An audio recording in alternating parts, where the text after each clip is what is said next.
Lay MP says zero tolerance on fake products. As police and district clamp down on street vendors and petty crime. And village farmers can now access better markets. This is National EMTV News with Helen Sayer. Good evening and thanks for joining us for Thursday's news. Lay MP John Rosso said there should be a zero tolerance of fake products being sold at foreign-owned shops in PNG. This follows the call of the Commerce and Industry Minister Mori for a ban on the import of counterfeit bilum and other similar goods into the country. The counterfeit products are made overseas and are being sold mostly in Asian-owned shops in the country. Should not be sold. Lay MP John Rosso will further liaise with Minister Mori and other responsible departments to enforce the law on the import and selling of counterfeit products at foreign-owned shops. This came after the Minister for Commerce and Industry ordered Asian-owned shops to remove the counterfeit bilums and Mary blouses from the shelves by the end of this month. Mr. Rosso said Lay District will work together with the Morobe Provincial Government and the National Government to make sure laws are enforced to help combat such issues. So we'll work together and see if we can enforce the laws. We can't just go in and rip off bilums from shops and stuff. There is a law and a process to be followed, and we'll work towards combating that and eradicating that and assisting our women and smallholders, businesses, so that we don't have fake items in our shops in Lay. Last month, Morobe Governor Ginsen Sanu demanded all foreign-owned shops in the province to stop selling counterfeit bilums. He was unhappy about how the bilum is being copied, mass-produced in China and imported into PNG. Let little people in the bush, they cannot manage to run a trade store, or they have no money to run a trade store or build a big factory like Chinese do. These little things like this, leave it for the little people. So I will not allow this. Almost 2 weeks ago, during an APEC meeting in Port Moresby, the Director for PNG Customs Services Intellectual Property Rights, Tom Vera, revealed that there is a lack of awareness on roles of relevant customs agencies and departments. He also added that PNG's art and creativity is now being taken over by foreigners. Laws violated by various foreign companies operating in PNG are the Copyright and Naming Rights Law 2000, Investment Promotion Act 1992, and the National Identity Regulation 1973. According to Minister Mori, PNG is now 8 days away from having all counterfeit bilums and Mary blouses removed from the shelves of all Asian-owned shops in the country. Julie Badui Owa, National EMTV News, Lay. Lay residents are being urged to take ownership of their rubbish and dispose it in the right places. Lay MP John Rosso said the district and provincial governments have spent money putting up bins and people must use them.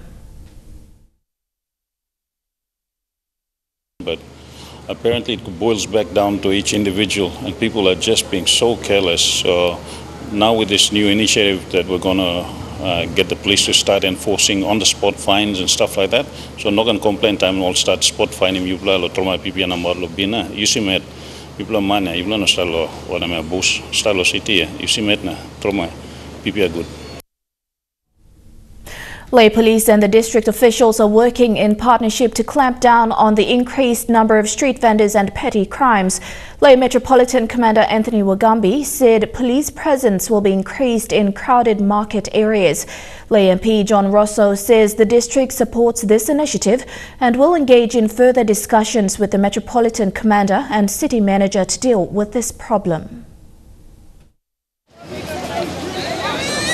Lay City has experienced a decrease in major crimes over the past year following the introduction of the Sector Response Unit and the toll-free number by Lay Police.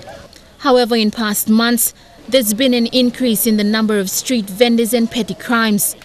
Lay MP John Rosso said this is a concern, especially for women and children. But we have now seen a major, not a major, but I say a trend in petty crime that is on the increase, especially in the Eriko market, town areas, also street sales and stuff like that. That's hampering our women and children going to work. Earlier this week, police presence in Lay's Market and Eriko bus stop areas were increased. These are areas where vendors and petty criminals thrive. The Leh District and Leh Police are partnering to address this issue. So we're going to implement the urban local level government bylaws, and we'll look at initiatives like maybe establishing extra reserve police. Mr. Russell says once further discussions are made with the Metropolitan Commander and City Manager, they will start implementing other measures to deal with the issue.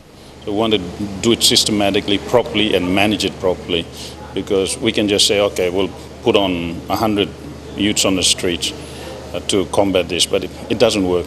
You got to really approach it systematically. Lucy Kopana, National EMTV News, Leh. The Constitutional and Law Reform Commission has signed a 50,000 kina MOU with the National Research Institute. The MOU is for NRI to assist the Law Reform Commission by running seminars on certain topics on the current review of the election law. The MOU was signed between CLRC Secretary Dr. Eric Kwa and NRI Director Dr. Osborne Sanida.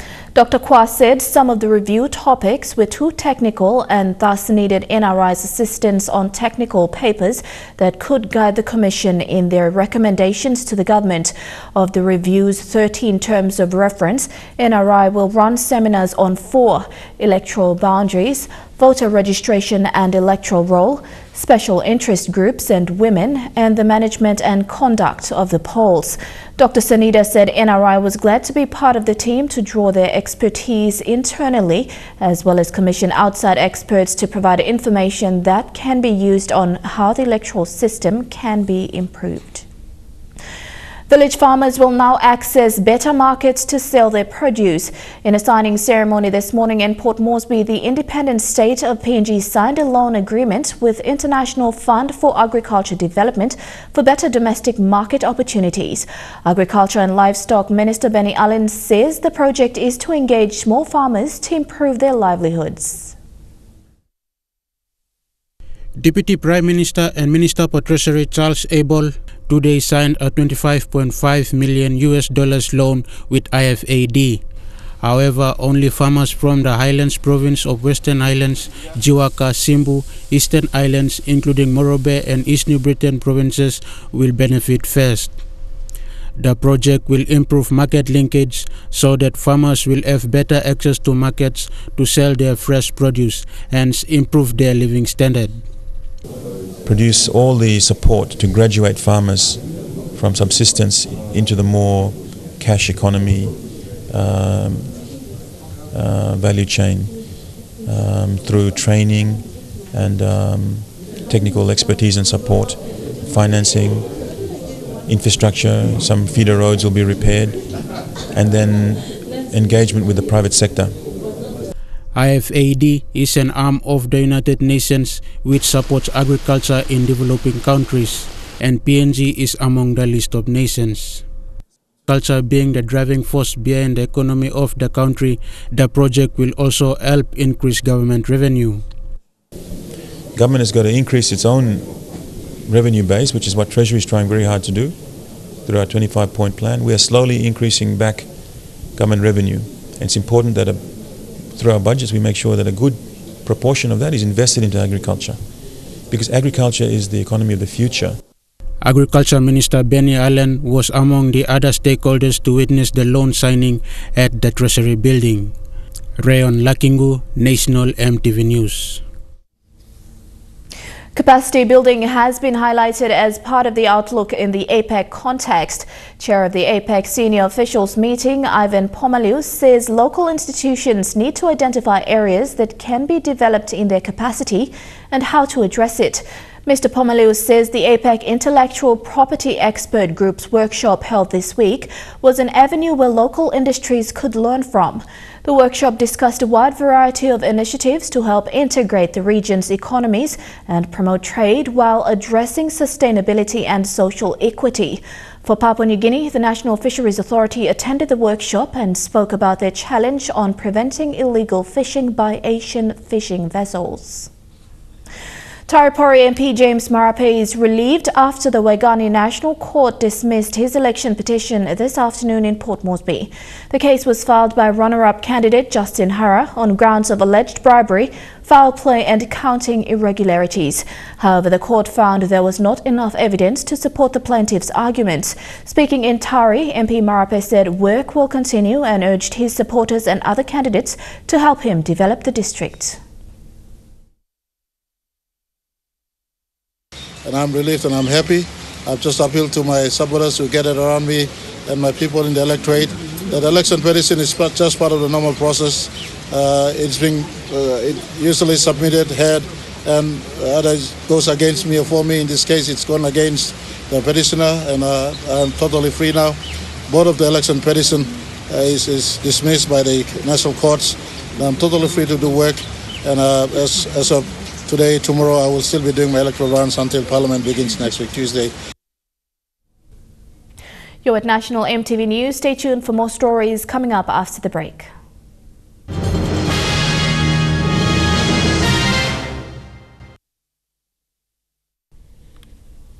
Welcome back. The Teaching Service Commission is urging district administrators to charge and suspend teachers who commit serious offences. TSC's Principal Legal Advisor Joel Nava said district administrators and the TSC are authorised under the District Development Authority Act and the Teaching Service Act to carry out this action.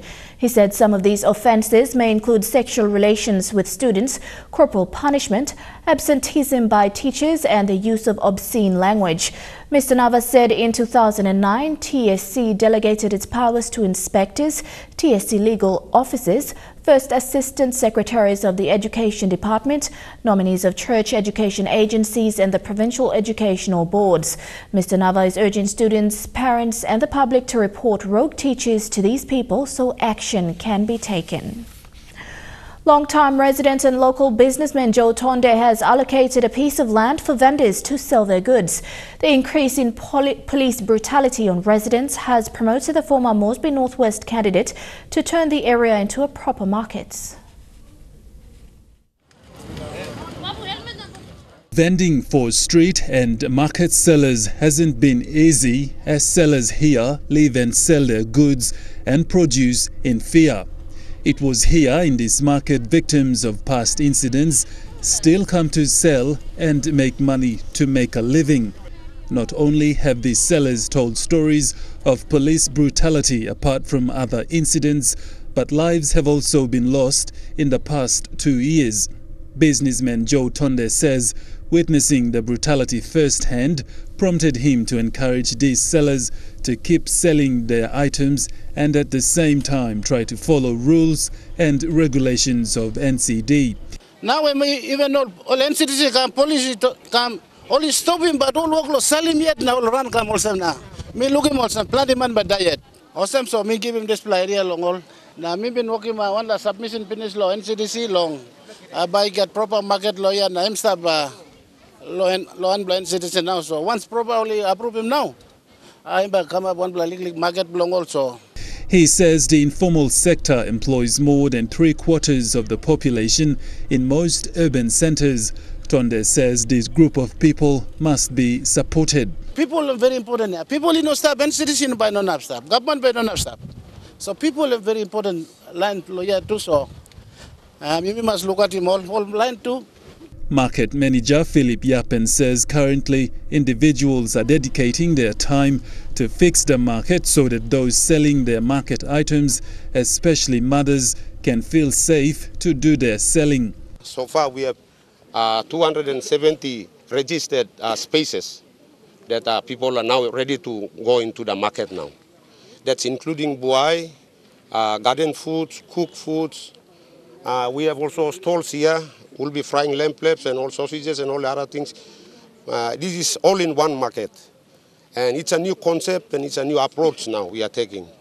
He says while negotiations through their community leader and local businessman Joe Tonde is awaiting NCDC's response to work in partnership for the betterment of the market, plans to establish other facilities such as toilets, showers and security of the market will be looked into. In the meantime, Joe has encouraged the sellers to be responsible and look after the market. While awaiting NCDC's input into the market development plan, the proposal to turn it into a proper usable market so that public and nearby residents can feel safe and able to access the market. Godwin Eki, National EMTV News. The Works Department is confident of completing the 10 million Kina Lavungai to Mamirum Unity Road in the space of 12 months.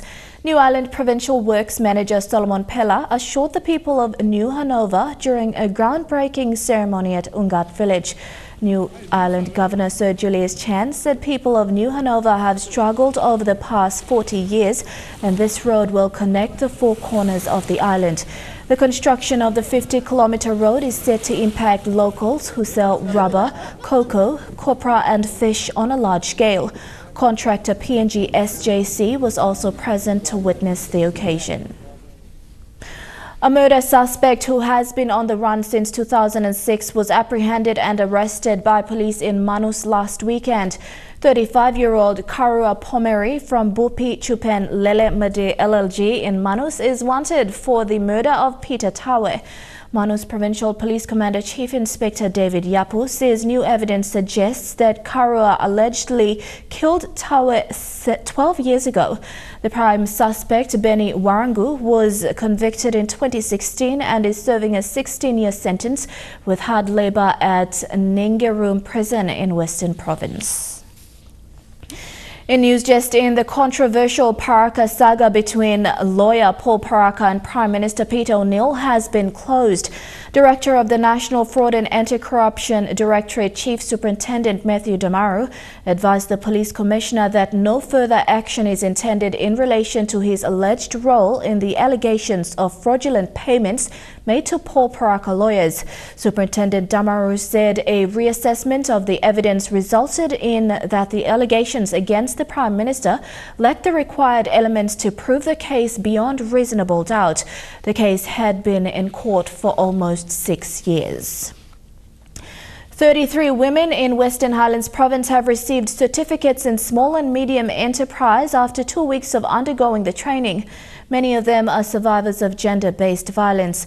The Adventist Development and Relief Agency, or ADRA, facilitated the program at the Western Highlands SDA mission in Mount Hagen.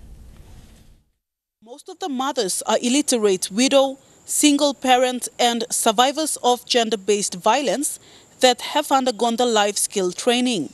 Some have been rejected by their family members because they cannot provide for the family. The 2 weeks life skill training has changed their lives. They can sew blouses, skirts and shirts, fix sewing machines, do flower and material decorations, budget their little income and simple steps to banking.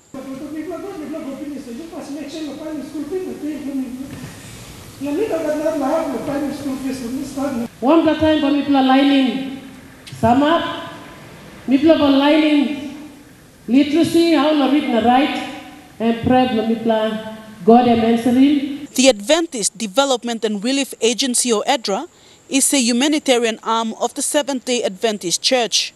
Under the humanitarian program is a sub-program called TANA, which stands for They Are Not Alone. The TANA program tries to address social issues such as gender-based violence and all forms of violence and discrimination in the society. Especially all women all go through domestic violence or any pangarap where only staff long all not long afford the poor, all the category that falls under them. The Australian government, through the Department of Foreign Affairs and Trade, has also assisted ADRA PNG and the Church Partnership Project to successfully conduct the training. All the graduates have walked away with a new sewing machine each. The church will also build a safe place for GBV survivors called Center of Influence for such mothers to share their experience and knowledge to each other. In a wider area, we play karmata so on top skin around.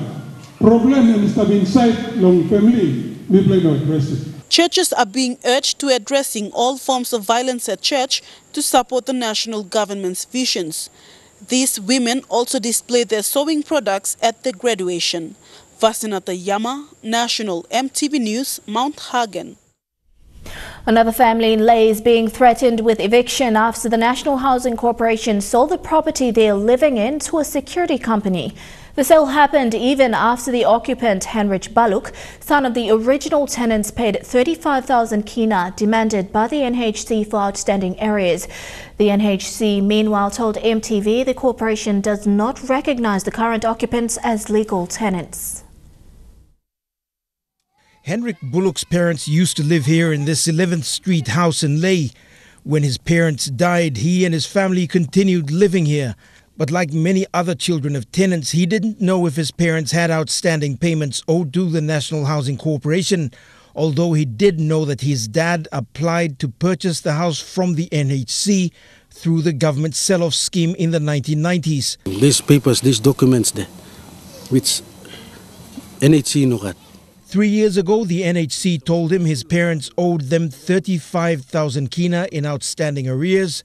They were told to pay up within 21 days. The figure was handwritten without any other references. I paid money and I need response. And that money is deposited on a bank check to NHC's account. 35,000. Nah, NHC, you know, minusya wana sante ating ultingo som mi wamblayang plaman nating nukat sawe o kaino som na. Olgoet na lokidisla. Within weeks of paying up, Hendrik was told that the tenancy agreement that was in existence was cancelled and that the property had been sold. For 3 years, Hendrik and his family have been fighting a court battle. However, during the last hearing, their lawyer didn't show up and the judge awarded the case to the opposing party, partly due to administrative delays. Hendrik is due to appear in court tomorrow to challenge the decision. But with preparations underway, he was ordered this morning to move out of the property. Mama passed away in 2014. That's where the eviction notice and all the notices and all the letters asking us to leave the property. We then went to the National Housing Corporation's regional branch office in Leh. The man whose signature is on some of the documents is Matthew Limu, the NHC's legal officer. Passing, the children, the siblings, Bullock's siblings has been continually occupying the property. He says Hendrik and his family do not have legal rights to remain on the property. So we have no knowledge of the children who are occupying the property, but we understand that from the proceeds, the final payout or the final entitlements, we thought because we had a massive number of areas, so we have to serve notices against Hilda Bullock. So that is when the children decided to offset the outstanding, and then they are now demanding that they should continue to occupy the property. Now, when you default, you're given an arrears notice. It's only fair that on a tenant to front up at the office to verify your arrears. Once you show him consent bill or come to the office, it shows that you are genuine in your tenancy. And I mean, records are not always perfect. You give us an opportunity to reconcile your account properly and give you the correct figure if you have any arrears. Hendrik says even after paying up the 35,000 kina, the NHC didn't tell him how much was owing, nor was he given an offer to buy the property. Until and unless you are a legal tenant, firstly, and secondly, you have to offset the outstanding areas, and then that is when you are qualified for the right of refusal to be given you the offer. He's already paid off the arrears that the National Housing Corporation asked. Why wouldn't the National Housing Corporation give him a fresh tenancy agreement? Well, generally we understand that he's not the working class and he never funded up with National Housing Corporation soon after the passing of the parents. The family is due to return to court tomorrow. Scott Waide, National EMTV News, Leh.